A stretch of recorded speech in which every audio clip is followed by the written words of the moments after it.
Anatoly, What? listen, you're the old one here. Why don't you tell me what really happened? Old? Watch your mouth, kid. Well, I don't know the whole truth, but I'll tell you what I can. They say that not long before the catastrophe struck, people all over the world began to find strange things, stones more often than not, which emitted unidentified particles. As for where these things came from, nobody could say for certain. A theory almost immediately emerged that it was this radiation that led to animals mutating. An international organization was formed, as was oh so fashionable back then, the so-called Worldwide Scientific Council. This organization studied how this unknown radiation caused living organisms to mutate. And of course, the first thing that they did was think up a name for the particles, and for the radiation itself. NDP radiation. There were still a few mutated animals back then, and they were like cute kittens compared to the beasts that roam the wastelands now.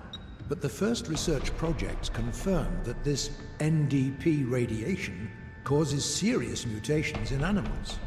As for people, for some reason the radiation affected them entirely differently. Even a small amount applied to damaged tissue caused it to regenerate far more quickly.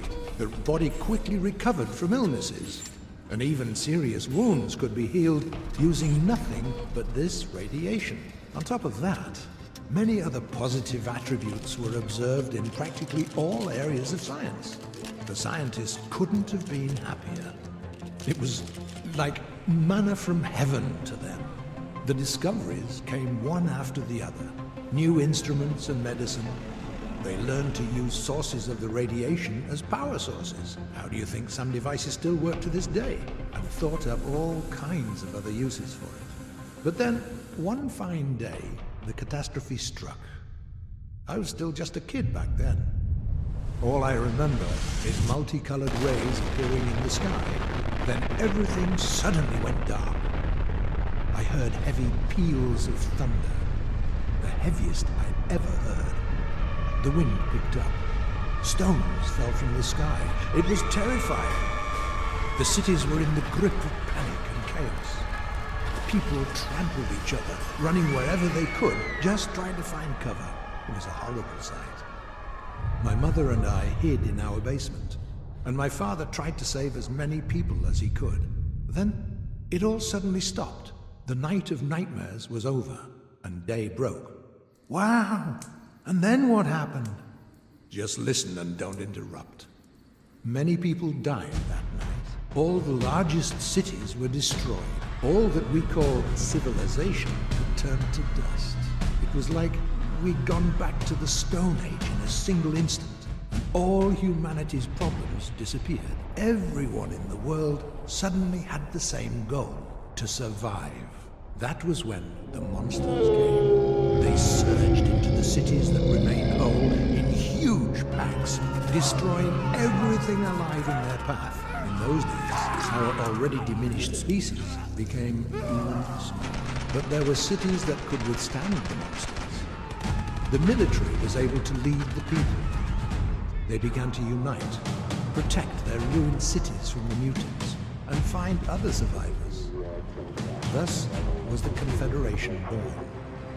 One of the Confederation's primary goals back then was to find scientists who worked on the WSC projects. They even managed to find surviving laboratories where scientists still labor away to this day. Thanks to the scientists, they managed to partially restore the research performed on NDP radiation before the catastrophe, and even to make use of some of the technologies. For example, the scientists managed to create special NDP concentrators, which alter the radiation to form something like a protective field. The mutants fear the field like fire and won't enter it. That's how the domes above our cities were created.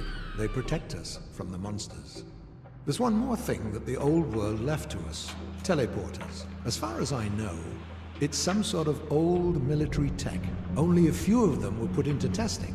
The initial plan for the teleporters was this: to provide fast troop movement, deliver ammunition, and transport to the battlefield and treat the wounded. But the scientists were unable to iron out all the defects before the catastrophe hit, so only one function works, transporting the wounded. And even that doesn't work right. It doesn't pick up the wounded, just the dead.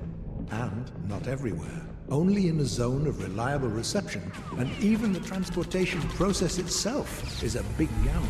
You're lucky if something is just missing from your backpack after you're teleported. You could turn up missing an arm or a leg, or even not turn up at all. Long story short, those things are dangerous. I remember once having the bad luck of finding a herd of wild boar outside the city. Not surprisingly, they trampled me in 3 seconds, and the transporter teleported me without my clothes. And I remember feeling how it put me back together piece by piece.